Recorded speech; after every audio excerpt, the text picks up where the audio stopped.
يا صباح الفل. أنا صاحي مبسوط. في ناس نيتها وحشة ممكن تقول علشان الأهلي اتغلب، أقول لهم لأ. يعني لأ طبعا، أهلي إيه؟ أنا صاحي مبسوط عشان النهاردة المرتبات. بس أنا طالع علشان أتكلم على ماتش الأهلي وبيراميدز. عايز أقول شابوه يوريشيتش.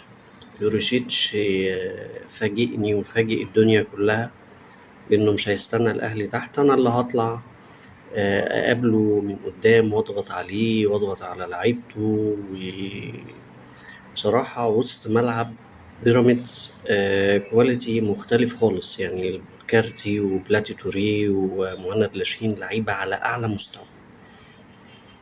فعايز أقول شابوه آه، يوريشيتش. شابوه كل لعيبة بيراميدز، كل لعيبة بيراميدز. قبل الجون التاني ما يجي قلت بصراحة الكارتي لازم يكون مان اوف ذا ماتش. فما فيش دقيقة جاب الجون التاني ففعلا بقى مان اوف ذا ماتش. يوريشيتش قدر يعالج كتير جدا من مشاكله الفترات اللي فاتت او في الماتشات اللي فاتت، انه دخل قطة اللي عمل اداء غير طبيعي، دفاعي وهجومي وفي الضغط بيعمل كل حاجة تتخيلوها.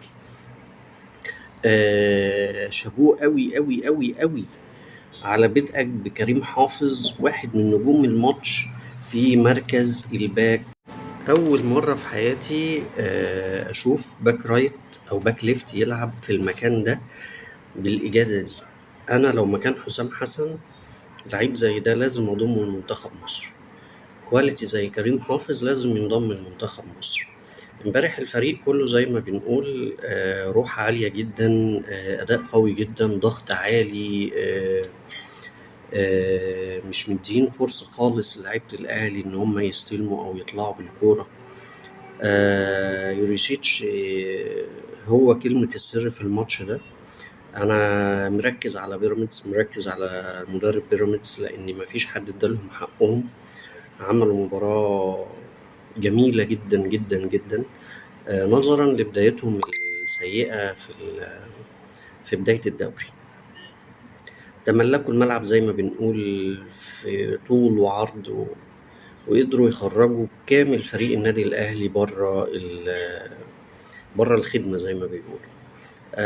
بالنسبة ليوريشيتش قدر إنه يتفادى الأخطاء اللي كان بيعملها في ماتشاته اللي قبل كده، لكن بالنسبة لريبيرو، ريبيرو لازم يمشي. ريبيرو يعني لفت نظري في الكولينج بريك بتاع الشوط التاني.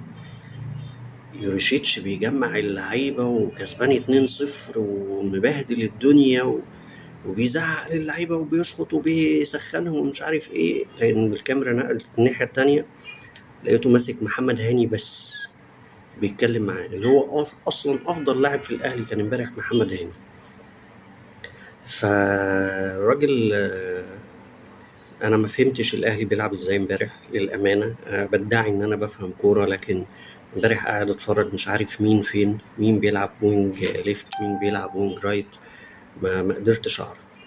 ف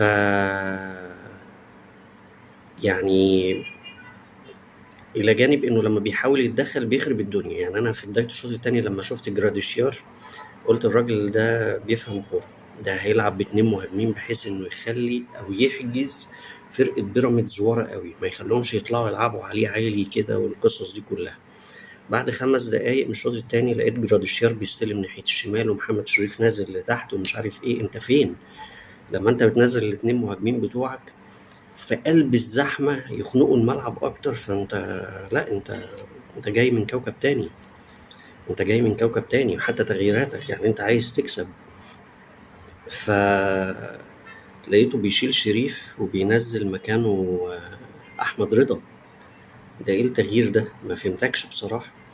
فبصراحة ألف مليون مبروك لبيراميدز. أنا طبعا بالنسبة لي كزملكاوي هي النتيجة الأمثل بالنسبة لي هي هزيمة الأهلي، لان الاهلي هو المنافس الحقيقي ليا. يعني سيبك بيراميدز لسه هيقع ولسه هيوقع نقط، ما عندوش جماهير، ما عندوش اعلام، ما عندوش الكلام ده كله يسنده، فلسه هيوقع نقط. لكن الاهلي هيرجع، وانا بقول من دلوقتي الاهلي هيرجع وهيقدر يقف على رجله وينافس تاني بقوة. لكن طبعا مصلحة كبيرة جدا إن النقط اللي بيخسرها الأهلي دي، الأهلي من 12 نقطة خسر 7، فده رقم كبير جدا، أسوأ بداية شفتها للأهلي في تاريخه.